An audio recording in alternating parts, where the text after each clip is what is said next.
Le diaconat protestant de Nantes est une vieille dame, une très vieille dame même, mais qui a retrouvé une nouvelle jeunesse depuis une bonne dizaine d'années, puisque l'association a été fondée à la fin du 19e et qu'elle a été déposée en préfecture en 1906, juste après la loi de séparation de l'Église et de l'État. Et qu'à l'époque, son action était auprès des personnes vulnérables ou en difficulté dans tout le département.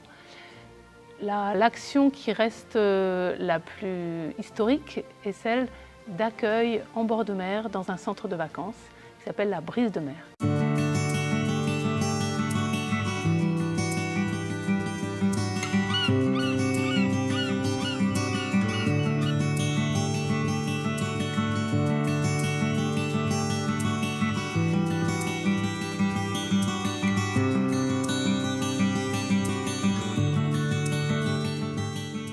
Cette jolie bâtisse, la Brise de Mer, a été rénovée en 2014. Il y a plus d'un siècle, l'association du diaconat protestant a eu la chance d'avoir ce legs de cette jolie maison qui accueillait autrefois les premières colonies de la Loire inférieure.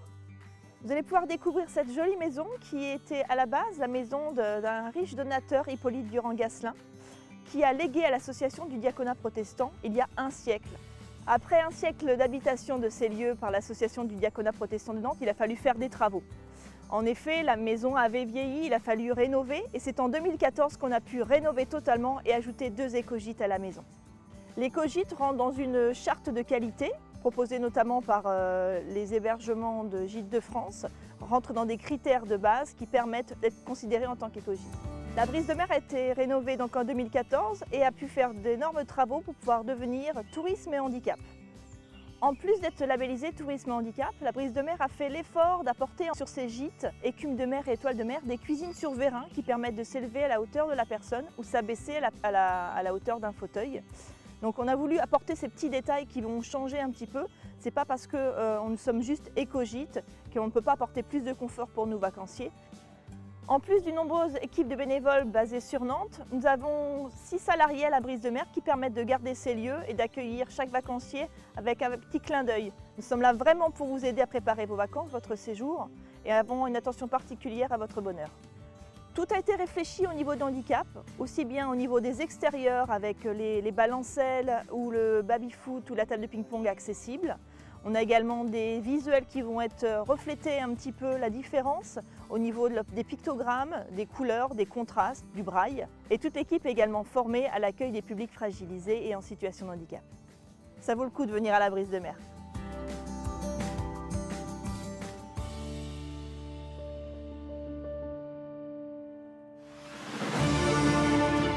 La maison de retraite protestante de Nantes, elle aussi une institution très ancienne, qui s'est rapprochée de nous et avec laquelle nous avons eu une fusion-absorption en 2021. Ce qui fait qu'aujourd'hui, si la gestion de l'EHPAD est confiée à l'Armée du Salut, tout l'accompagnement fraternel et spirituel des résidents est à la responsabilité de l'équipe de bénévoles qui donc a rejoint le diaconat.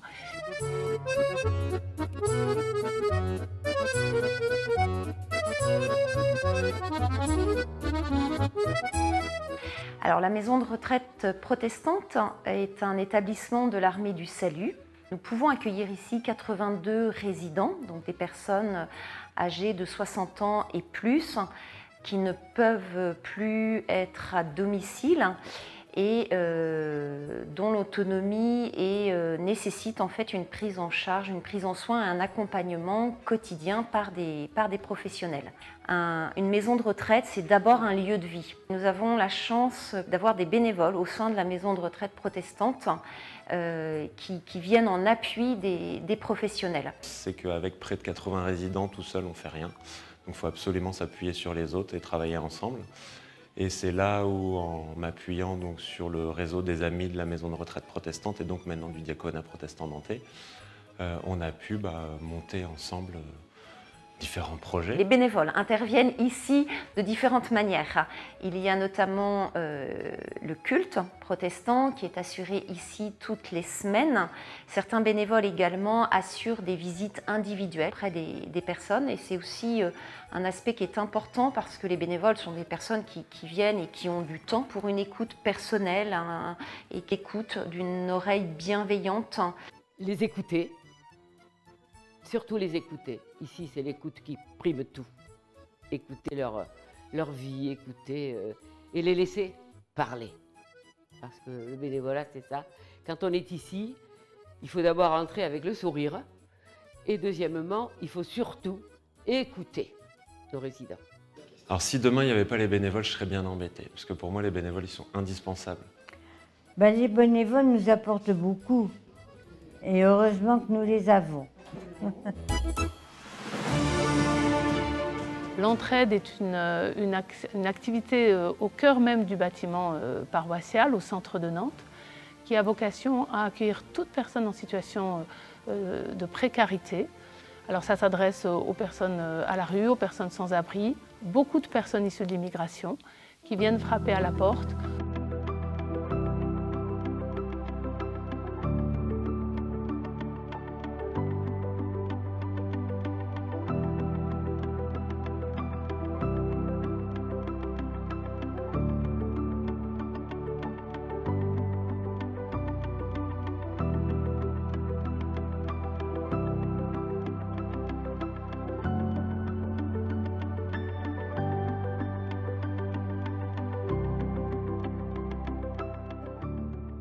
L'accueil des personnes exilées à l'entraide, c'est tout d'abord les permanences que nous assurons 2 fois par semaine au sein du diaconat. Nous accueillons le lundi et le jeudi des personnes de toute situation, avec tout statut, que ce soit des personnes déjà régularisées ou avec le statut de réfugié, ou des personnes en attente de statut, en demande de titre ou en demande d'asile. Et nous proposons différents soutiens selon les situations et les demandes exprimées. Donc ça peut être de l'accompagnement juridique, justement, dans les démarches d'obtention de papiers. Nous proposons une variété d'activités, justement, pour permettre l'intégration de ces personnes au sein de la société française. C'est ça qui nous semble vraiment primordial, que ces personnes se sentent accueillies, mais soient aussi elles-mêmes actrices de leur intégration. Et donc pour cela, nous proposons donc des cours de français. Nous avons un pôle cours de français assez important, avec une vingtaine de bénévoles en responsabilité de mener ces cours.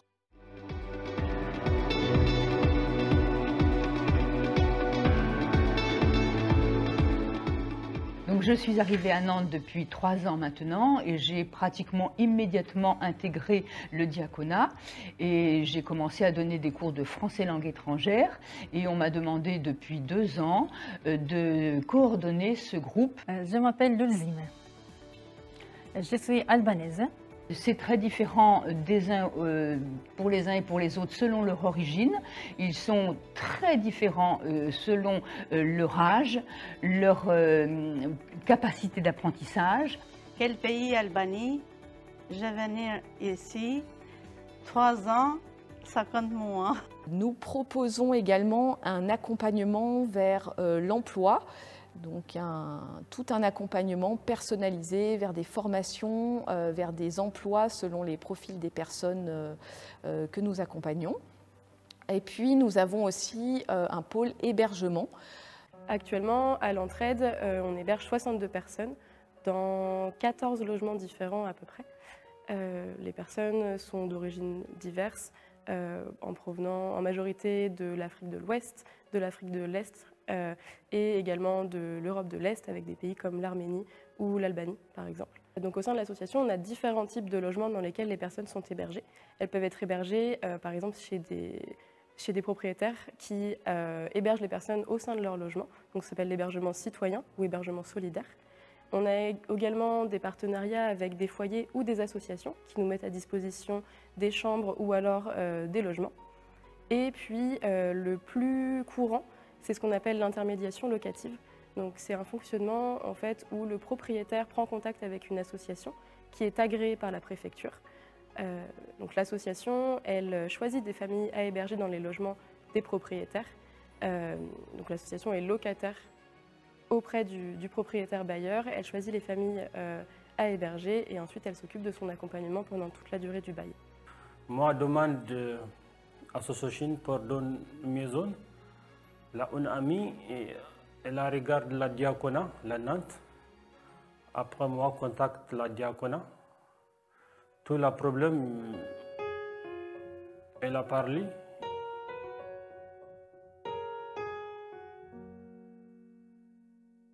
Nous avons également une activité de cuisine solidaire en lien avec d'autres partenaires associatifs.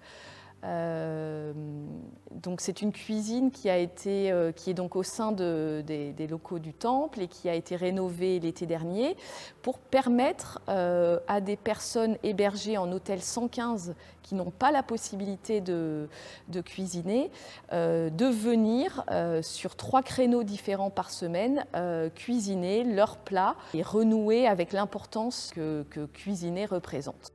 Donc un autre volet du diaconat, c'est la distribution alimentaire.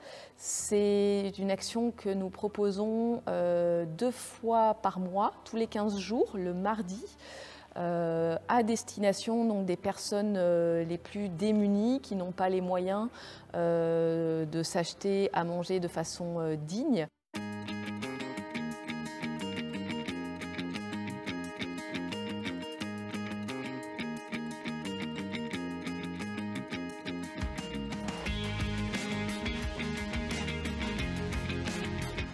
Alors, la distribution alimentaire est un des services du diaconat protestant. Les différentes étapes de distribution commencent d'abord le lundi, où quelques personnes bénévoles vont à la distribution, à la banque alimentaire, chercher tout ce qui est produit sec. Disposent tout ça ici. Et le mardi matin, quelques bénévoles partent avec le camion à la banque alimentaire et reviennent avec tout ce qui est produits frais. Donc tout ça est disposé par d'autres bénévoles le mardi matin et à 13 h, on ouvre les portes et les bénéficiaires rentrent par créneau horaire. Moi, je m'appelle Muriel Baguidi. Ça fait bientôt 3 ans que je fréquente le diaconat. Ce que je trouve ici spécifiquement, c'est qu'il y a plus de produits d'hygiène. Les valeurs que j'arrive à lire au niveau du diaconat sont les valeurs de l'accueil inconditionnel de toutes les personnes, quelle que soit leur religion, leur situation administrative. C'est les valeurs de fraternité et d'entraide qui semblent naturelles en découlant du diaconat. C'est les valeurs de solidarité. Nous nous nourrissons de ces situations particulières pour être un acteur de plaidoyer reconnu sur la place nantaise pour essayer de faire un peu bouger les lignes.